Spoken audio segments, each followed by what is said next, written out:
谎言重复1000遍，为什么就能成为真理？菲利普·津巴多是一位关心邪教和政治洗脑的社会心理学家。津巴多指出，洗脑是一种在特定的情境下利用人的认知偏误和心理弱点的心智控制。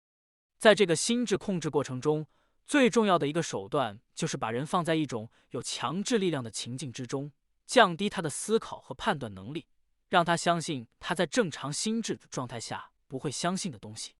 当然，这需要被洗脑者自己的配合才能实现。洗脑的目的是使人们上当受骗，但如果人们对洗脑机制有所了解，则是可以通过增强自己的抵抗力，而不让洗脑欺骗得逞的。津巴多在《心智控制：心理现实还是指空谈而已》一文中，对政治的和邪教的洗脑和心智控制做了这样的概括：心智控制是个人或集体的选择以及行动自由遭到破坏的过程。破坏这种自由的代理人改变和扭曲人的察觉、动机、感情、认知和由此而来的行为。思想控制既不神奇也不神秘，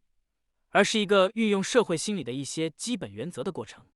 它所包含的社会影响因素早就都在心理实验和实例研究中有了充分的揭示，包括随众、顺从、劝说、失调、抗拒、罪感、恐惧、效仿、认同等等。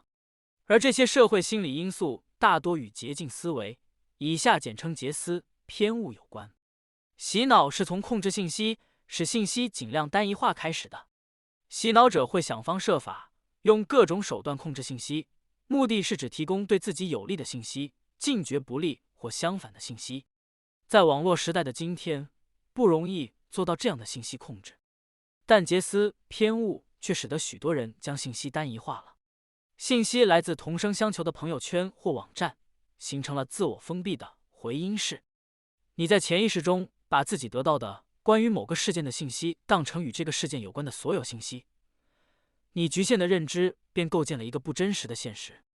这也就是洗脑者可以在你身上利用的可用性捷思和代表性捷思。在向你提供或灌输单一信息的时候，一个常用的洗脑手段就是诉诸权威，政治的、知识的或学术的权威。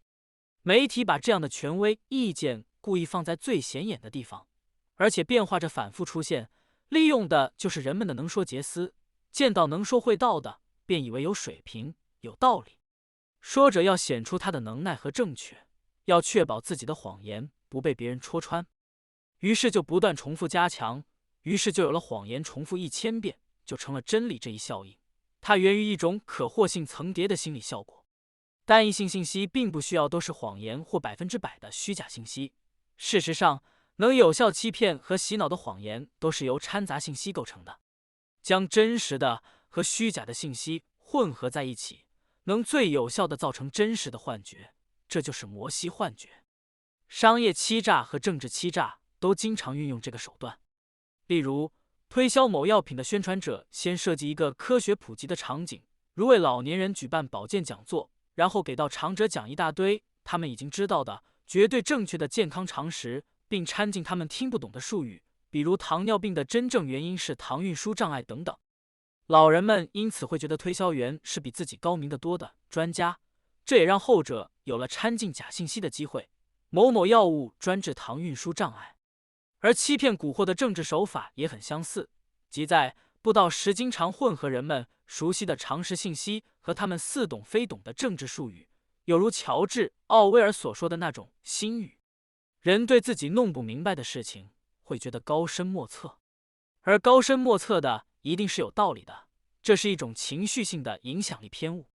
这种影响力偏误不仅发生在文化不高者身上，在高级知识分子身上也可以照样奏效。发生在美国的索卡事件就是一个著名的例子。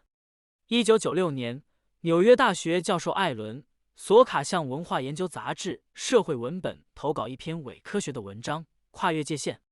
通往量子重力的转换诠释学》。在《社会文本》刊出该文的同日，索卡在《通用语》杂志上声明该文是恶作剧，另出版《社会文本》的杜克大学蒙羞。索卡自谓其文是左翼暗号的杂烩，阿谀奉承式的参考，无关痛痒的引用，完完全全的胡扯，说他用了学术界在我能找到的范围中有关数学和物理最愚昧的语录。索卡认为，这篇充满胡说八道内容的论文之所以能发表，是因为期刊出版论文并非基于该文是否正确或合理与否，而是基于作者的头衔，即利用了编辑诉诸权威的认知偏误。人上当受骗都是在特定的环境中发生的，邪教或政治洗脑也都必须借助情境的力量。津巴多指出，多种认知心理因素一起发生作用时，再加上一些现实生活中的外界因素，就会形成一个改变人的行为的大熔炉。洗脑总是发生在群体中，但他们却不是一般的群体，而是一个个以自我为中心的、用敌我思维构建起来的群体。我们永远正确，永远正义。这种群体观是灌输黑白对立两分世界观的必要条件。在这样的世界里，人不是天使就是魔鬼，不是正确就是邪恶。我们一切正确，反对我们的人都是魔鬼的代理人。这是一种同质性偏误，也是一种优于常人效应，也就是与他者相比时高估自己的能力。我们是一个想象性的群体，也是一个能造成认知偏误的情境。人对我们是在与某个他们区分中形成的。那么谁是我们呢？一个家庭，一个村子，一个宗族，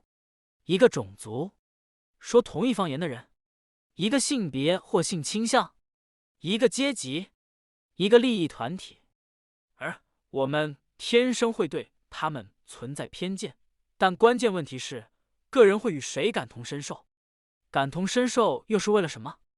？20世纪以来的身份政治就是建立在强烈的我们意识上的，它是一种弱者的抗争态势，其伦理正当性是平等，我们应该受到平等对待，不应该被歧视。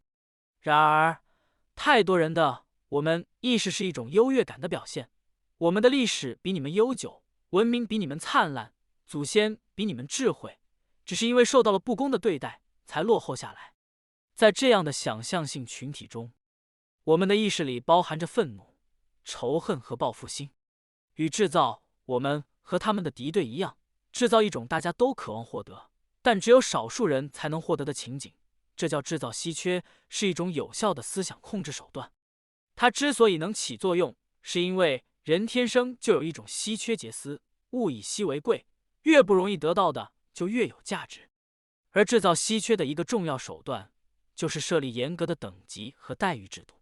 等级和待遇必须紧密挂钩，越高的等级和待遇越是稀缺。把握权力的一个主要标志和特权，就是掌握别人需要的稀缺资源。掌权者不需要真的用杀人来立威，他掌控稀缺资源就行了。这也就是管子国序第73中所说的利益出一孔。认知心理学研究让我们看到，成功的洗脑都有被洗脑者自己的积极配合，而且他们的认知缺陷往往会在不知不觉中为洗脑者提供成功的条件和机会。如果他们对自己在洗脑过程中的认知原因和道德责任有比较清晰的认识，那么他们本来是可以对洗脑有所抵抗，从而可以不被洗脑的。